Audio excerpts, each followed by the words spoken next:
to me.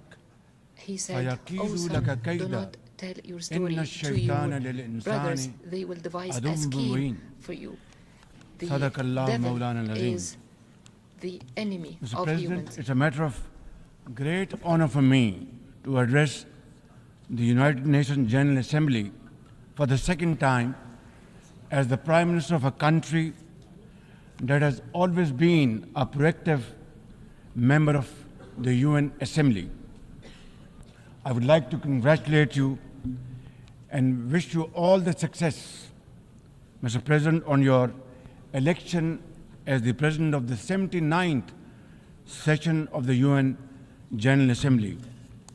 I would also like to appreciate the efforts of Ambassador Dennis Francis for his skillful stewardship of the 78th session of the UNGA. Mr. President, the father of our nation, Qaid-e-Azam Muhammad Ali Jinnah, declared in 1947 that we stand by the United Nations Charter and will gladly make our full contribution to peace and prosperity of the world. Pakistan has stood by this commitment unwaveringly. Today, we are facing most daunting challenges to the world order. Israel's genocidal war in Gaza, a dangerous conflict in Ukraine, destructive conflicts across Africa and Asia, rising geopolitical tensions, resurging terrorism, galloping poverty, stifling debt, and the mounting impact of climate change, we feel the chill of a new world order. In response to these challenges, our Secretary General Antonio Guterres called for the Summit of the Future. It led to the adoption of the 54 actions on development, peace and security, technology, and global governance in the Pact of the Future. Mr. President, today I stand before you to express the searing pain and anguish of the people of Pakistan at the plight of the people of Gaza. Our heart bleeds as we witness the tragedy unfolding in the Holy Land, a tragedy that shakes the very conscience of humanity and the foundation of this institution. Mr. President, can we, as human beings, remain silent while children lie buried under the rubble of their shattered homes? Can we turn a blind eye to mothers cradling the lifeless bodies of the children? This is not just a conflict, this is systematic slaughter of innocent people of Palestine.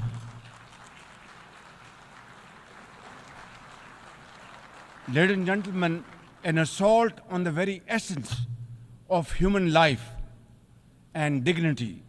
The blood of Gaza's children stains the hands of not just the oppressors, but also those who are complicit in prolonging this cruel conflict. When we ignore their endless suffering, we diminish our humanity. It is not enough to condemn, Mr. President. We must act now and demand an immediate end to this bloodshed. We must remember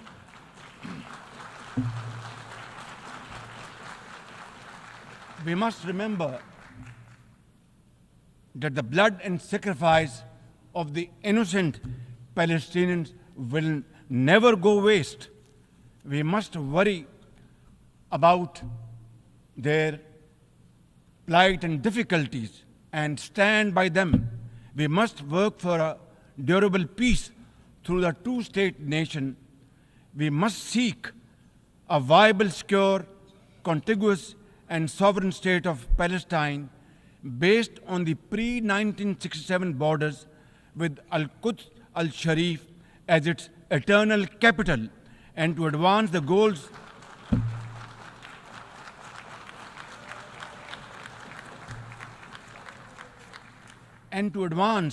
these goals Palestine must also be immediately admitted as a full member of the United Nations. Mr. President, in a span of a few days, Israel's unrelenting bombing of Lebanon has killed over 500 people, including women and even small children. The failure to implement UN resolutions has emboldened Israel. It threatened to drag the entire Middle East into a war whose consequences could be very grave and beyond imagination. Similarly, like the people of Palestine, the people of Jammu and Kashmir too have struggled for a century for their freedom and right to self-determination. Instead of moving towards peace, India has resiled from its commitments to implement the Security Council resolutions on Jammu and Kashmir. These resolutions mandate a plebiscite to enable the people of Jammu and Kashmir to exercise their fundamental right to self-determination. Ladies and gentlemen, since the 5th of August 2019, India has initiated unilateral illegal steps to impose what its leaders ominously call a final solution for Jammu and Kashmir. Day in and day out, 900,000 Indian troops terrorize the people of occupied Jammu and Kashmir with draconian measures including prolonged curfews, extrajudicial killings, and the abduction of thousands of young Kashmiris. At the same time, in a classic settler colonial project, India is seizing Kashmiri lands and properties and settling outsiders into occupied Jammu and Kashmir in their nefarious design to transform the Muslim majority into a minority. This hackneyed tactic is employed by all occupying powers, but it has always failed. In Jammu and Kashmir too, it shall fail by the grace of God. Ladies and gentlemen,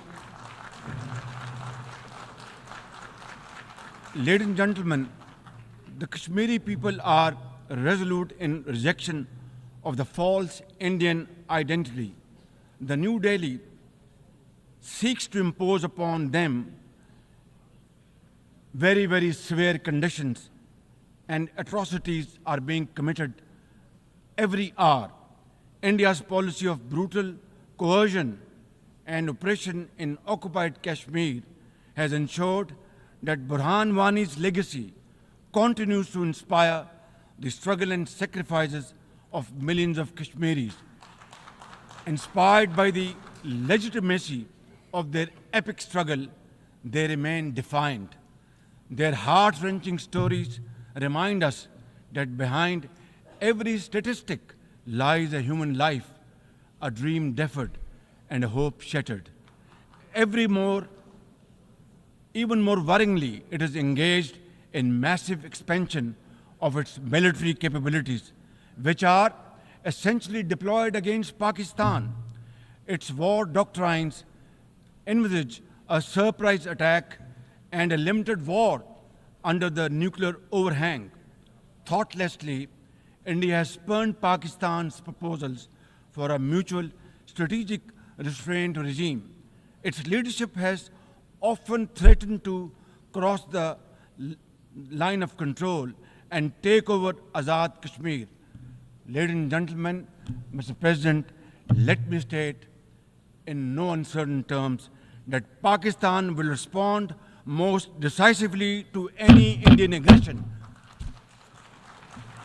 Therefore, to secure durable peace, India must reverse the unilateral and illegal measures it has taken since 5th of August 2019 and enter into a dialogue for a peaceful resolution of the Jammu and Kashmir dispute in accordance with the UN security resolutions and the wishes of the Kashmiri people. Mr. President, remember, illegal occupation creates a fresh hell every day in the killing fields of Palestine and in the pristine valleys of occupied Jammu and Kashmir. Apart from conflicts, Mr. President, the 21st century has brought a cascade of crises, including the reversal of development and the mounting impact of climate change. 2 years ago, my country was devastated by catastrophic floods, causing $30 billion in damages. It is now clear that each summer will bring blistering temperatures and trigger fresh climate impacts. Pakistan emits less than 1% of global carbon emissions, yet we have paid a very heavy price for no fault of ours. This is most unfair in any calculus of global justice. We must uphold the axiom, the polluter must pay. Ladies and gentlemen, Pakistan looks forward to fulfillment of commitments made by our development partners to support the achievements of the SDGs and climate goals, including a new annual goal beyond $100 billion in climate finance. Mr. President, with nearly 100 developing countries trapped in the vicious cycle of debt and liquidity crisis, which I always call a death trap rather than debt trap, achieving the SDGs in these circumstances remain a distant mirage. The international financial architecture, which the Secretary General has described as morally bankrupt, and the world trade and technology regimes must be reformed and aligned to promote development and global equity. Mr. President, since assuming office in March this year, the progress and prosperity of my 240 million people has been my singular focus. We have taken some very difficult but necessary decisions that have rescued our economy from collapse, restored macroeconomic stability, controlled physical deficits, and strengthened our reserves. As a result, inflation has come down to a single digit by the grace of God, and the prospects for economic growth has revived. I would like to explain this challenge and the way we are negotiating, Mr. President, by reciting a stanza from a poem which enormously makes me very emboldened, very brave, and hardworking, and commit untiring efforts. And this stanza is a befitting example of hard work and, of course, facing challenges and then pave the way for success stories. And stanza is, when things go wrong, as they sometimes will, when things go wrong, as they sometimes will, when the road you are trudging is all uphill, when things go wrong, as they sometimes will, when the road you are trudging seems all uphill, when the credits are low and debts are high, when the credits are low and debts are high, when you want to smile, but you have to sigh. When you want to smile, you have to sigh. When care, read health. When care is pressing you down a bit, when care or health is pressing you down a bit, rest if you must, but don't you quit. This is how, Mr. President, we have learned to face our challenges and negotiate the most daunting challenges we have faced. Mr. President, situated at the crossroads of South and Central Asia and the Middle East, we have prioritized geoeconomics and regional connectivity to secure win-win outcomes for our people. The second phase of the landmark China-Pakistan Economic Corridor has been successfully launched through the apex Special Investment Facilitation Council, we are mobilizing investments in resilient infrastructure, renewable energy, minerals, sustainable agriculture, and technology. This will herald a new era of development and modernization in my beloved country. Ladies and gentlemen, for 2 decades, Pakistan has fought terrorism boldly and most successfully, defeating terrorist groups within Pakistan. We have paid a very heavy price. 80,000 of our brave soldiers and civilians have been martyred, including innocent school-going children. And the gory memories of APS school carnage haunt us till date. Our economy has suffered a loss of $150 billion. Unfortunately, today we are again confronted by a new wave of externally financed and sponsored terrorism, especially by the TTP, Fitna al-Khawarij, and its associates.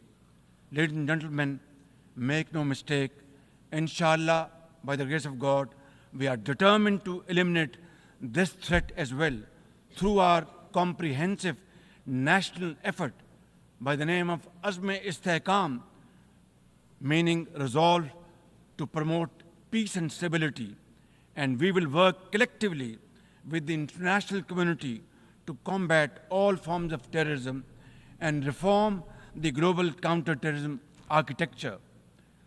Mr. President, Pakistan seeks the earliest possible normalization of the situation in Afghanistan. We join the UN's appeal for $3 billion in humanitarian assistance to the millions of suffering Afghan brothers and sisters.